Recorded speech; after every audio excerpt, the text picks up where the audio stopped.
Bonjour à tous, bienvenue sur Balade Parisienne, le site qui vous fait découvrir Paris à travers son histoire, son architecture et ses légendes. L'église Saint-Leu-Saint-Gilles se situe au numéro 92 de la rue Saint-Denis, dans le 1er arrondissement. Elle propose des offices de culte catholique. Depuis le 20 mai 1915, elle est classée au titre des monuments historiques.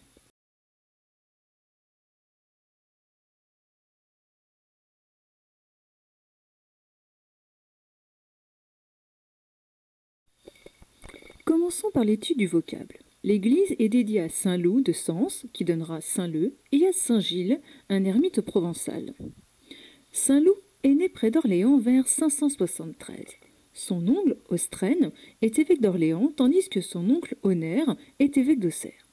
Sa mère, Austrégilde, et son père, Bétho, assurent à Loup une éducation soignée en le plaçant à Auxerre auprès de son oncle. À l'école, il se fait remarquer pour son esprit brillant. Loup fait preuve d'une grande piété et d'un profond ascétisme. Il se montre attentionné envers les pauvres et pratique la charité avec application. À la mort d'Artémius, il est nommé évêque de Sens. Tout le monde se réjouit de la nomination d'un homme si vertueux. L'évêque était réputé pour sa continence, sa pratique régulière du jeûne, la largesse de ses aumônes, son respect de la justice, le zèle de ses discours. Cette bonté envers les plus humbles, comme envers les impies, se retourna contre lui. Loup est accusé d'entretenir une liaison avec Vérosia, la fille de son prédécesseur Artémus. L'évêque ne cherche pas à se justifier et se contente de proclamer « Les paroles d'autrui ne peuvent nuire en rien à l'homme qu'une conscience propre ne salit pas ». À la fin du VIe siècle, il fonde le monastère Sainte-Colombe, dont les vestiges sont visibles près de l'abbaye Sainte-Colombe, dans la ville de Saint-Denis-les-Sens, dans l'Yonne. À la mort du roi des Burgondes, Thierry II, en 613, le roi des Francs, Clotaire II, envahit le royaume burgonde. L'évêque de Sens réussit à repousser ses troupes en faisant tinter une clochette, selon la légende. Le bruit de cet instrument aurait effrayé les soldats. Saint-Loup doit affronter à nouveau les calomnies. Farulfus, chef de la Bourgogne nommé par Clotaire, et Médegesile s'en prennent à lui. L'évêque est exilé par le roi en Neustrie, dans le pays païen de Vimeux, à Ancenes. La ville actuelle, en fait, de Boutancourt, dans la Somme, la remplace. Loup s'établit dans la vallée de la Brelle et convertit les populations locales. Pendant ce temps, les Sénonais réclament le retour de leur évêque auprès du roi. Celui-ci finit par céder et fait revenir l'évêque de Sens sous les honneurs et chargé de présents. L'homme accomplit de nombreux miracles lors de son sacerdoce. L'évêque meurt le 1er septembre 623 à Brion. Saint Gilles est un moine issu de la Gaule mérovingienne dont le culte fut très prolifique au Moyen-Âge. Il est le saint patron des infirmes, des mendiants et des forgerons. Gilles serait né à Athènes avant de vivre en ermite dans l'embouchure du Rhône en Languedoc au 7e siècle. Il serait décédé vers l'an 720. Le saint est souvent représenté par une biche, une main et une flèche, car selon la légende, une biche blessée par des chasseurs serait venue se réfugier dans sa grotte et s'allonger à ses pieds. Le chasseur acharné aurait également transpercé la main du saint en prière. Afin d'être pardonné, le roi Wamba, dont les chasseurs venaient de commettre un délit, fait fonder le monastère Saint-Gilles-du-Gard, où le saint est inhumé. Le monastère devint un lieu de pèlerinage important.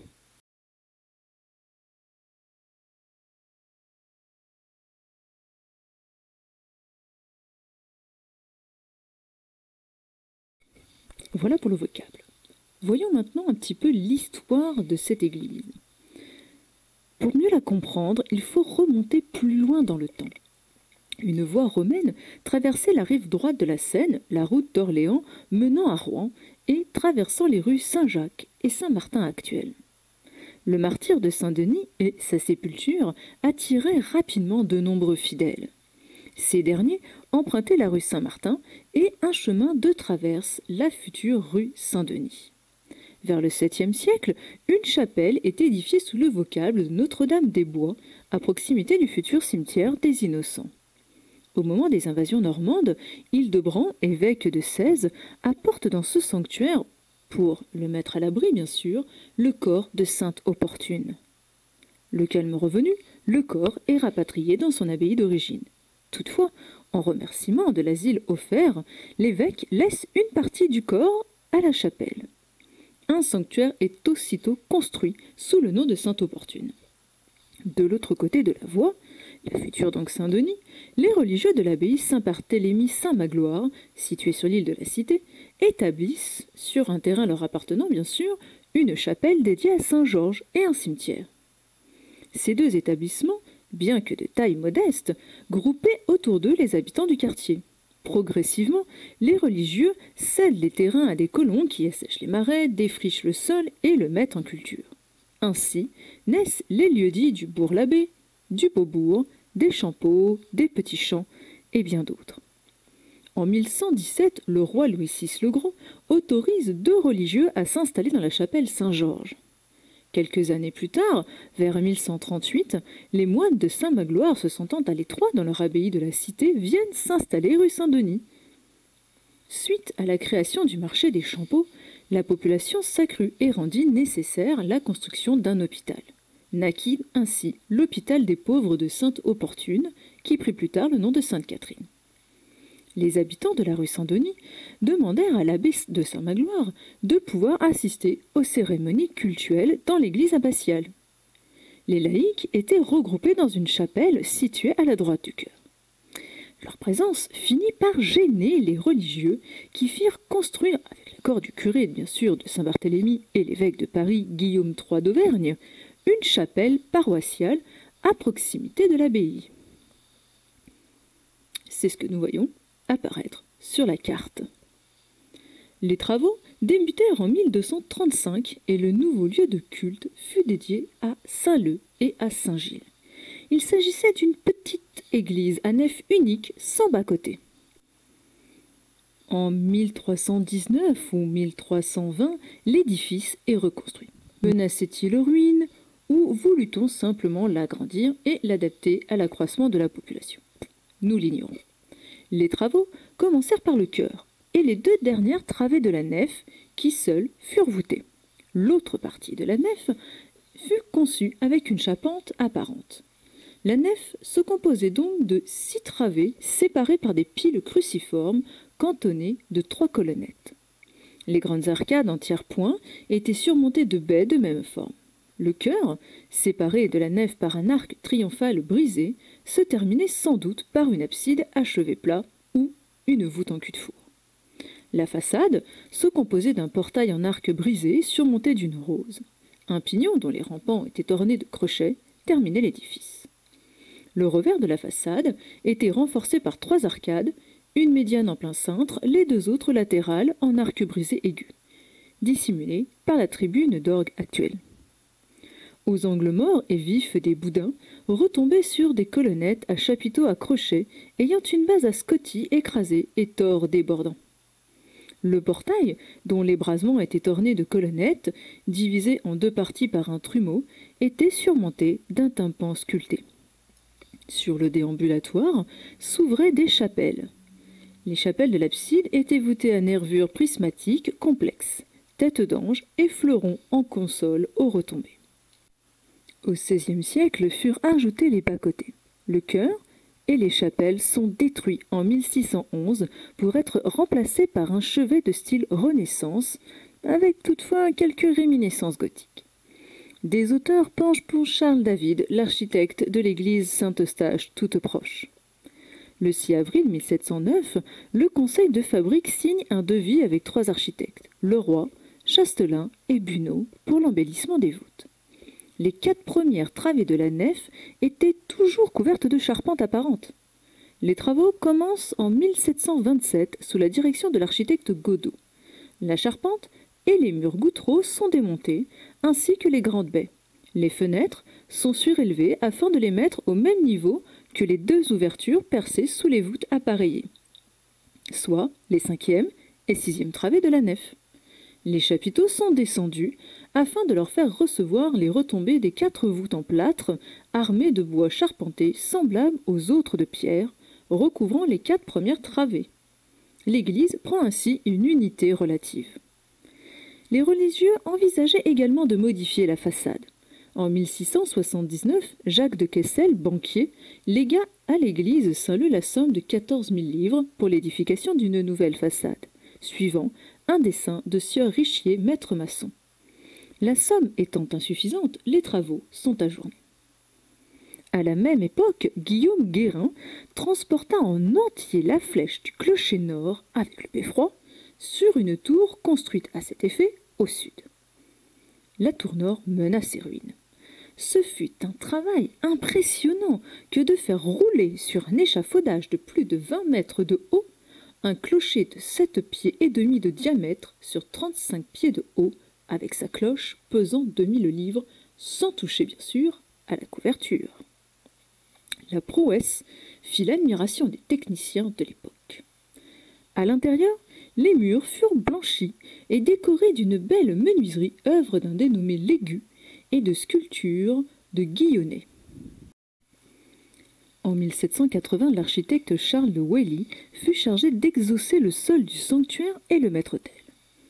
Il aménagea une crypte pour la confrérie des chevaliers du Saint-Sépulcre de Jérusalem, qui abandonnait son siège dans l'église du même nom, située rue Saint-Denis, un petit peu plus bas.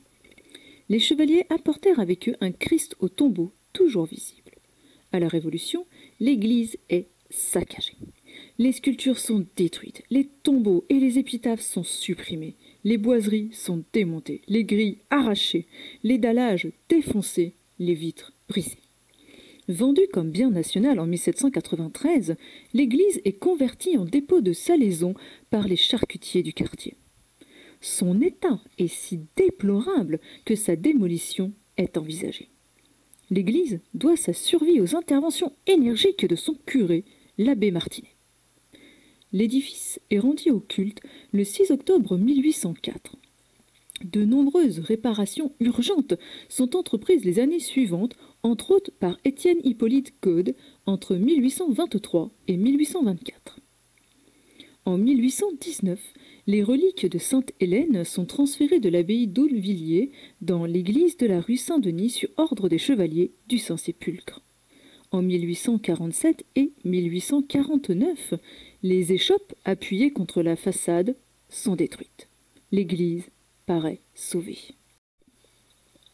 C'était sans compter sur Haussmann. Le percement du boulevard de Sébastopol entraîne la destruction de l'abside et du déambulatoire que Victor Baltard redessina sur une échelle beaucoup plus réduite et caché derrière un mur plat de style néo-renaissance entre octobre 1857 et février 1861. Les faces nord et sud sont également dégagées. On édifie sur le flanc sud la chapelle de la Vierge et le presbytère. Le calvaire de l'église s'achève en 1871 pendant la Commune. Sous les coups des canons installés au but de Chaumont, ainsi que d'une pièce de 12 mise en batterie rue aux Ours et pointée sur l'église, la presque totalité des vitraux est brisée, la voûte crevée, 2 piliers du chevet coupés et le maître-autel détruit, ainsi que de nombreuses statues et sculptures.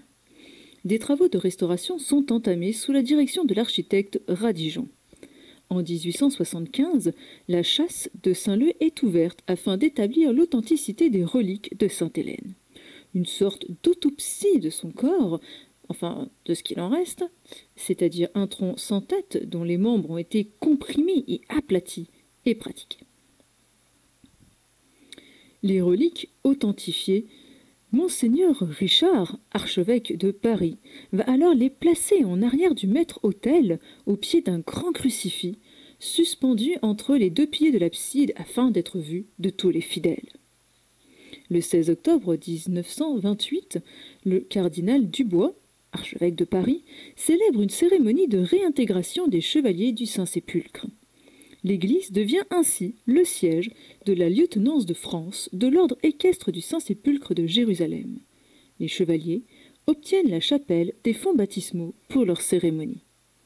Le 17 mars 2000, les reliques de Sainte-Hélène sont translatées dans la crypte des chevaliers afin de faciliter les pèlerinages.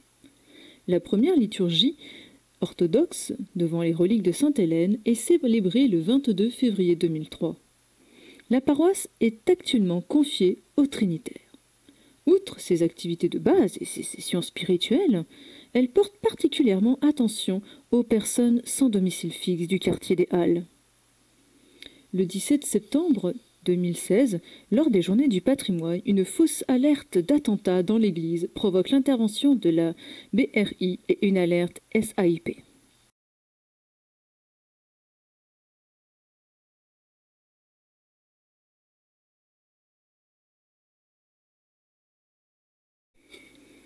Après cette petite leçon d'histoire, révisons notre vocabulaire architectural. La façade principale date de 1827. Elle se compose d'une partie centrale flanquée de 2 clochers. Dans la partie centrale s'ouvre le portail principal en arc brisé. Au-dessus de lui, un gable mouluré avec polylobe aveugle, accosté de 2 triangles tronqués à la partie inférieure qui dissimulent une terrasse-galerie.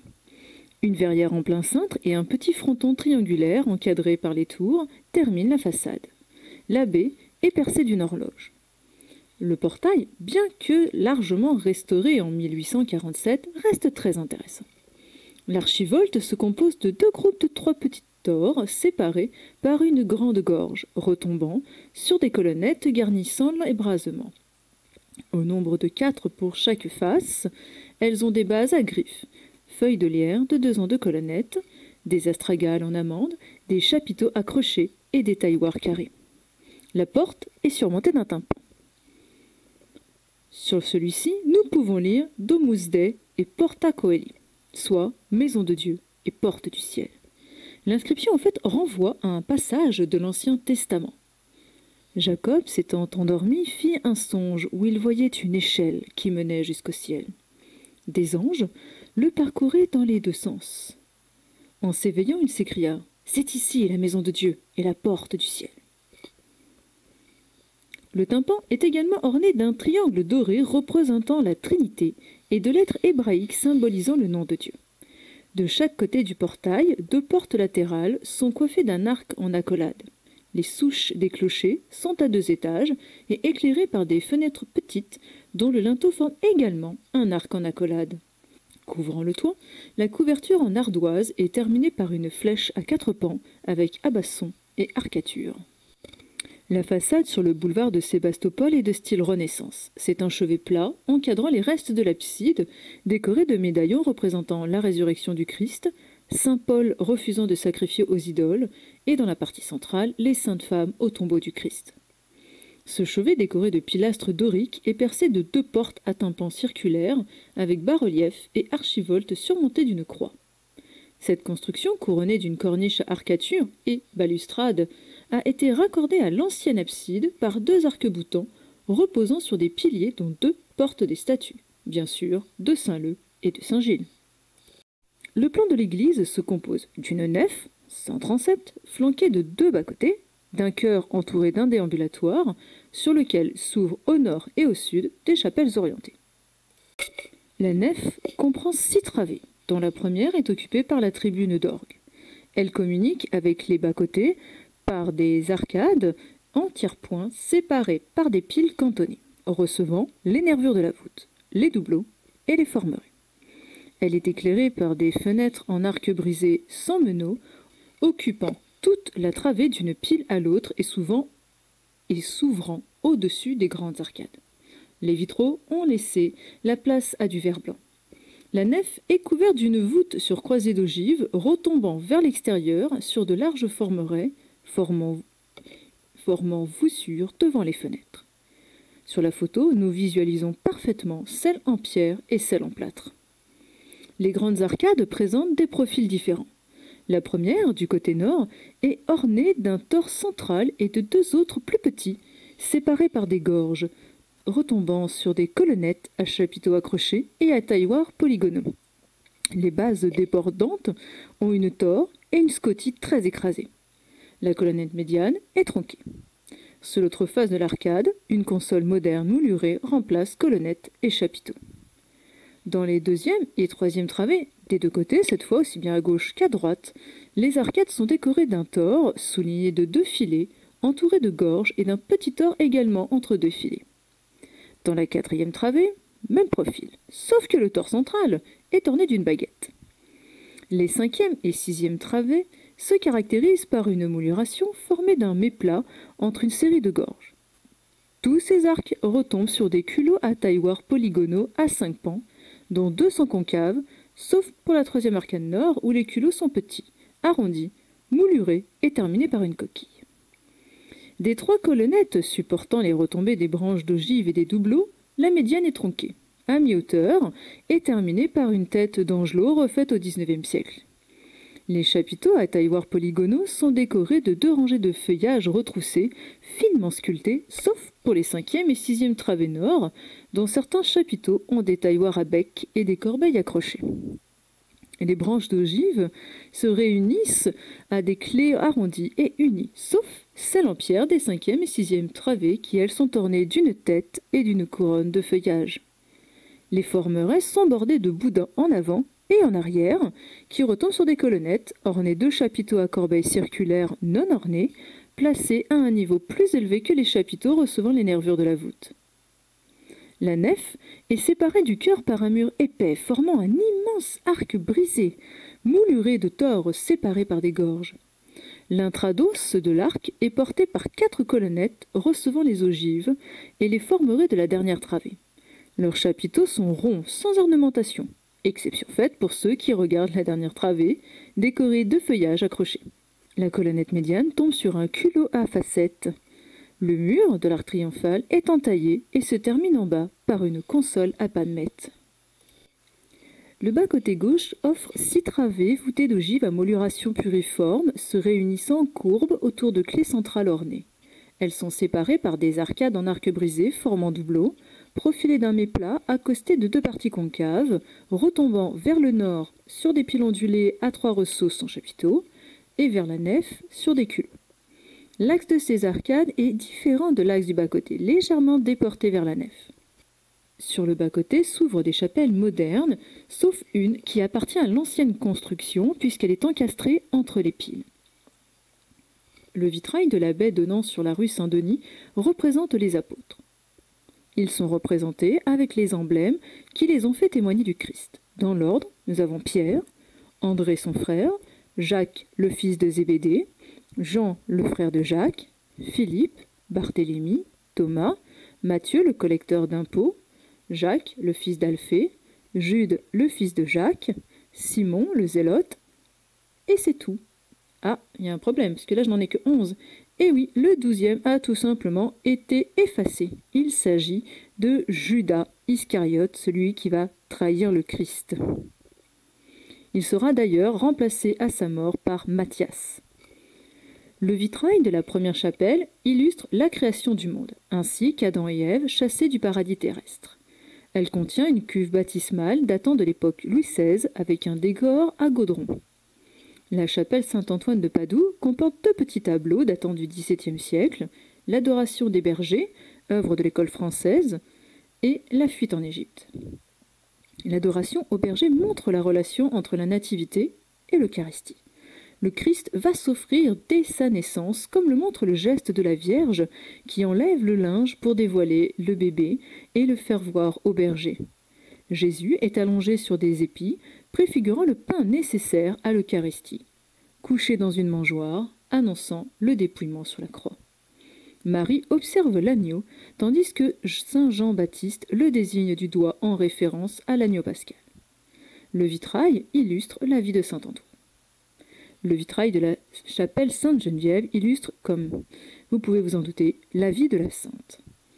L'autel comporte un bas-relief en bois doré du XVIIe siècle représentant la création du monde, ce qui est assez rare, et un tableau de Sainte-Geneviève au-dessus. Sur les murs, nous pouvons voir Saint-Laurent et une annonciation par François-André Vincent, datée de la fin du XVIIIe, voire début XIXe.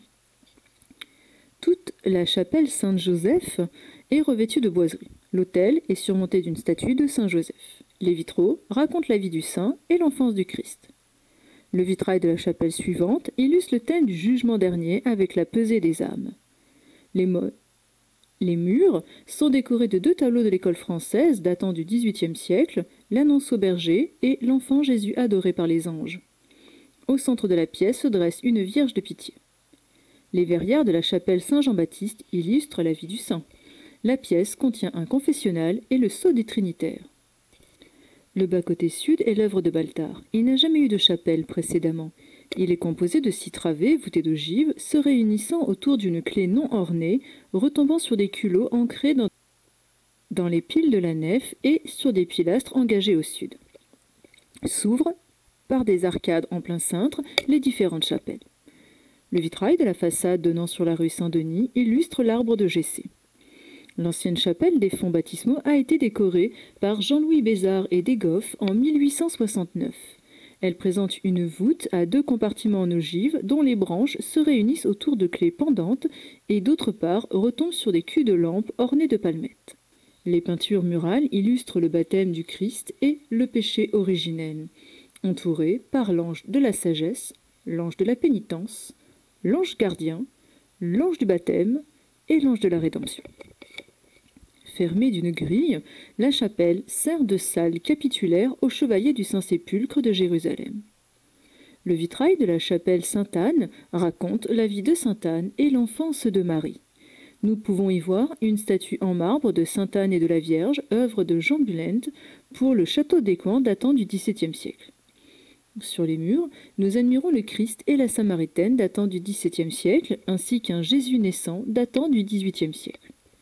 Dans la chapelle suivante, nous pouvons voir le Christ mis dans un linceul, œuvre de l'école française datant du XVIIe siècle, le couronnement d'épines datant du même siècle. Dans le passage conduisant à la sacristie des messes, on aperçoit Saint Jérôme en prière d'après Georges de la Tour datant du XVIIe siècle, Jésus apparaissant à Madeleine datant du XVIIIe siècle et Saint François datant du XVIIe. L'ancienne chapelle de la Vierge est devenue la salle Saint-Leu. Elle est, comme vous pouvez le voir sur plan carré, elle comprend 3 travées en tous sens séparées par des piliers sur lesquels retombent des arcs découpés à jour et des nervures soutenant un plafond plat à compartiments.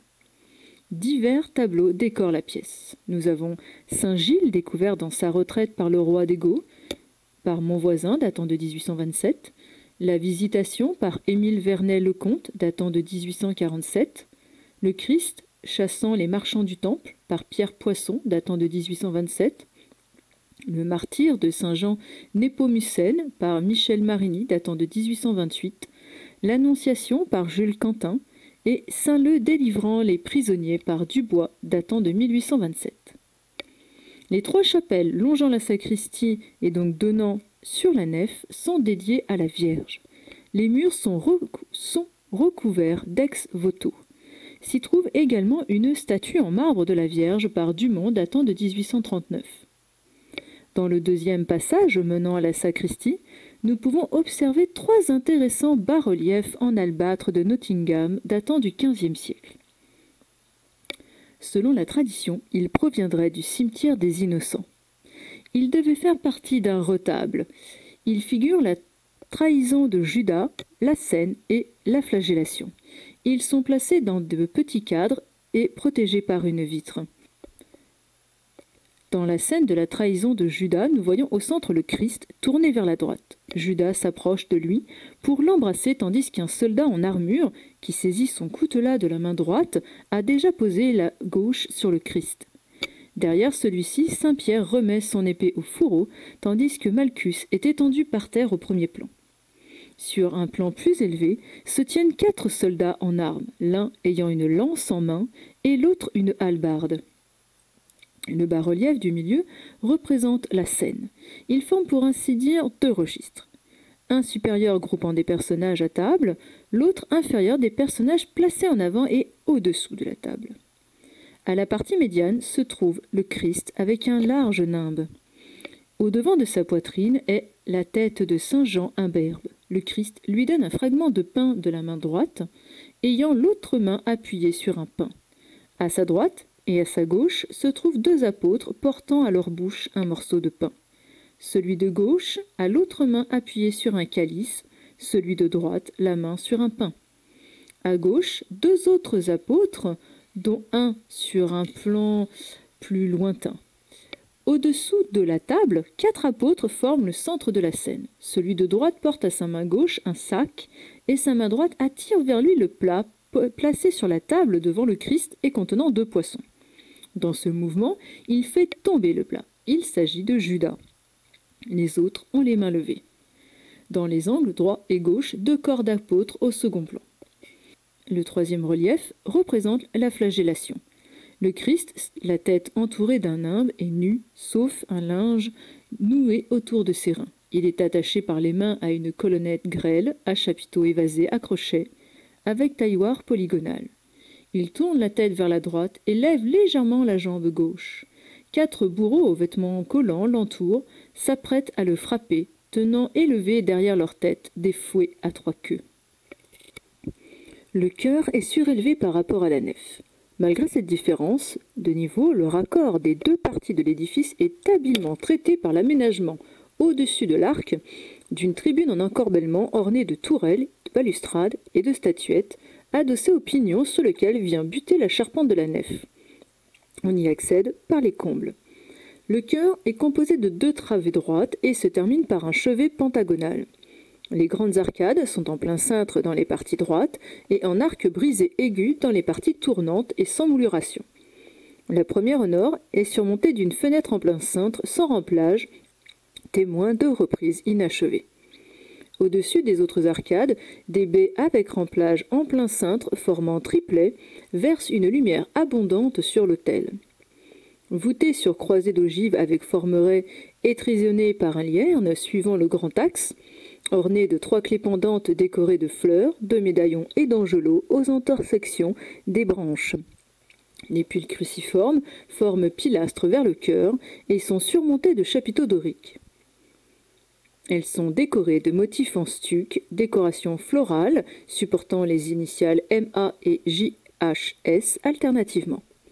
Au-dessous de celle-ci, dans une masse de fleurs, se détache une tête d'angelot et des médaillons, voire 3 angelots dans une gloire entourée de nuages. On retrouve ce motif à la partie inférieure des 2e piles, droite et gauche, les premières étant revêtues de boiseries sculptées d'attributs champêtres, fruits, raisins, épis de blé, etc., réunis par des rubans. Au sommet de chacun des 8 piliers se trouve une statue de plâtre surmontée d'un dais Renaissance et reposant sur un socle orné d'angelots et de sirènes. Il s'agit des saints Chrysostome, Vincent, Pierre, Gilles, le Christ, Joseph, Paul, Charles et Augustin. On accède à l'autel par 2 escaliers latéraux à balustrade en plus d'un émarchement central.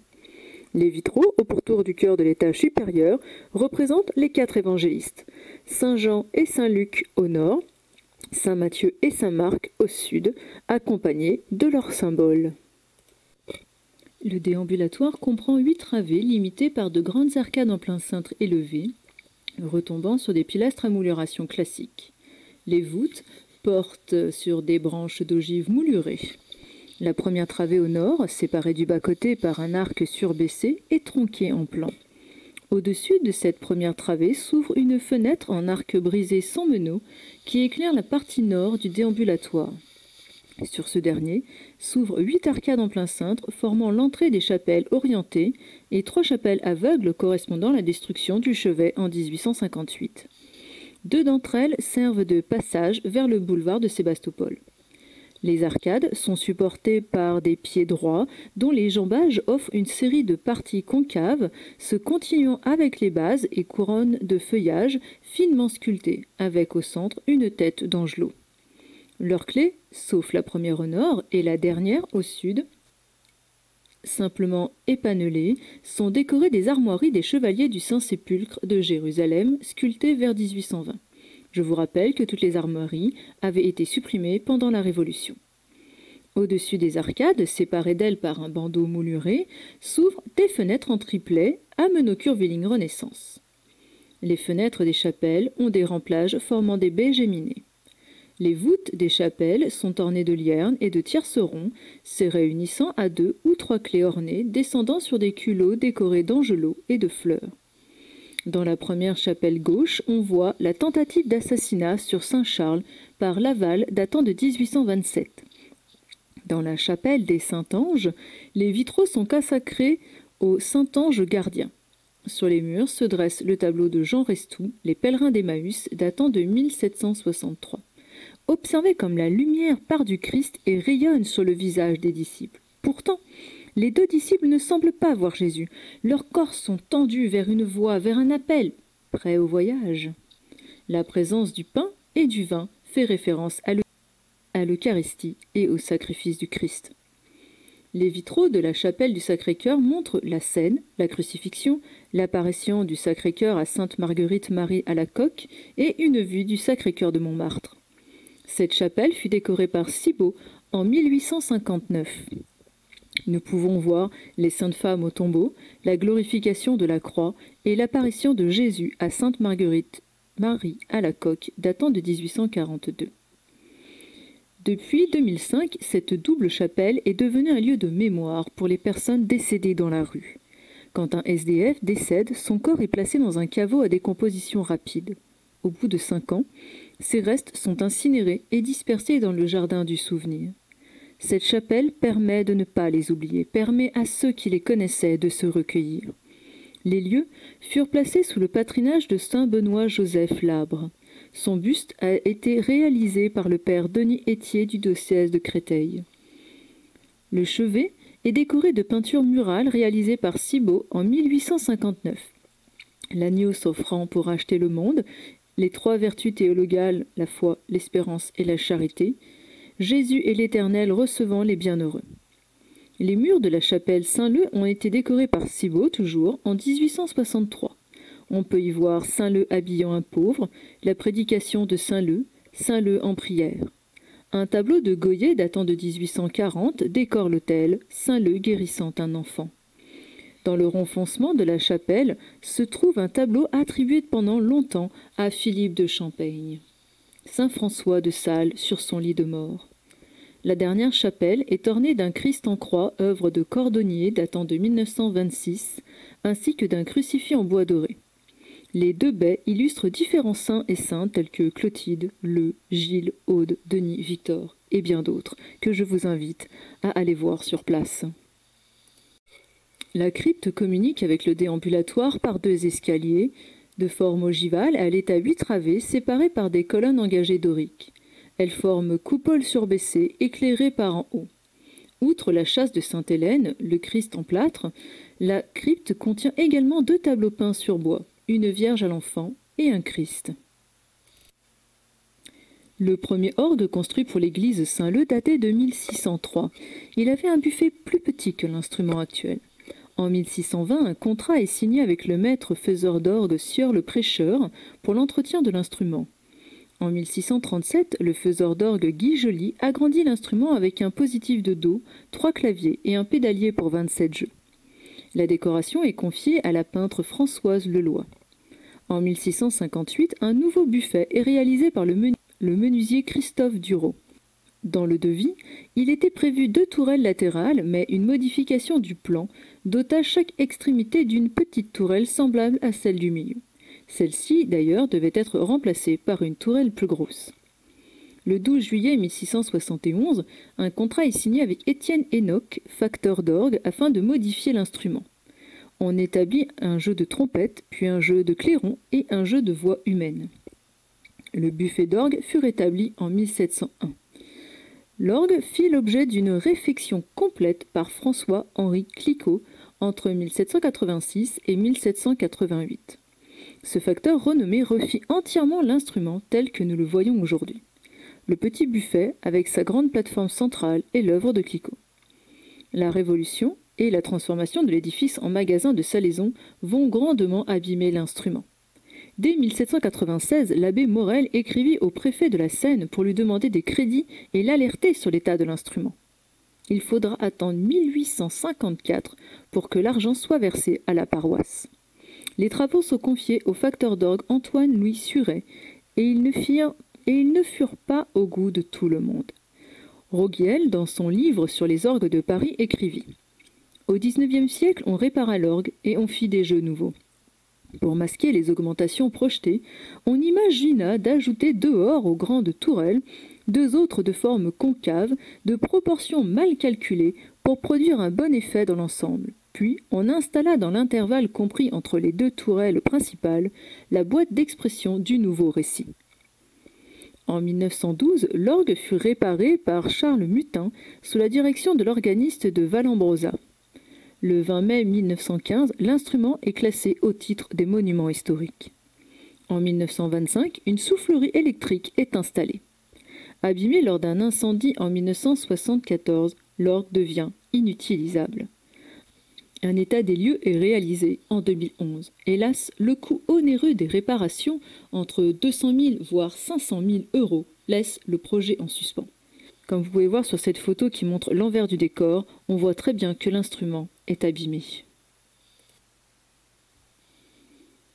Je vous remercie d'avoir suivi cette nouvelle vidéo de balade parisienne.